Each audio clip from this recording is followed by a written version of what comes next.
আমরা মোগলাই বানানোর জন্য 1 কাপ ময়দা এবং পরিমাণ মতন লবণ স্বাদ অনুযায়ী, এবার পরিমাণ মতন তেল দিয়ে এবার ভালোভাবে মেখে নেব।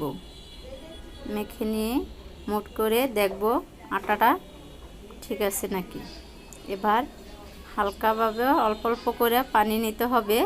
পানির পরিমাণ একবারে দেওয়া যাবে না, আপনি অল্প অল্প করে নেবেন। মাখিয়ে এবার ভালোভাবে মাখিয়ে নিতে হবে ডোটা। তারপর আমরা কিছুক্ষণ পরে এটা একটু রেস্টে রেখে দিব। দেওয়ার আগে একটু তেল দিয়ে ঢেকে রাখ।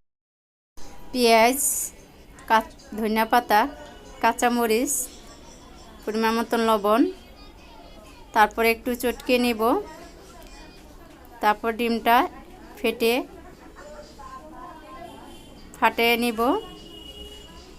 তারপরে আমরা একটু টেস্টি সল্ট স্বাদ বাড়ার জন্য নেব।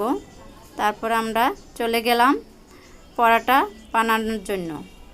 আমার পরোটাটা পুরো লাগবে না, আমি অর্ধেকটা একটা ডিম নিয়েছি, তো সেজন্য একটা পরোটা বানাবো। আপনাকে দেখাচ্ছি কিভাবে বানাতে হবে। ভালোভাবে আপনি বেলে পাতলা করে এবার ডিমটা ঢেলে, আমি ফ্রিতে দেইনি পড়ে যাবে তাই প্লেটে নিয়েছি। আপনারা আমি যেভাবে করেছি ওভাবে করবেন, তাইলে আপনার ডিমটা সাইডে বেরিয়ে যাবে না। পর আপনারা তেলে দিয়ে দিবেন। দেখুন ডিম কিভাবে ভাজতেছি, একটু লাল লাল হয়ে আসছে। একটু বাদামি কালার হয়ে আসলেই আমরা উঠে ফেলব।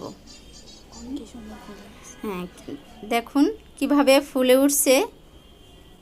এবার আমাদের মোগলাই ভাজা, এবার আমরা পিস পিস করে কেটে নিব। কেটে নিয়ে রেডি করলে পরিবেশন করলেই আমাদের মোগলাই দেখুন কিভাবে ফুলে উঠছে, কীরকম হয়েছে। এবার আমাদের মোগলাই রেডি।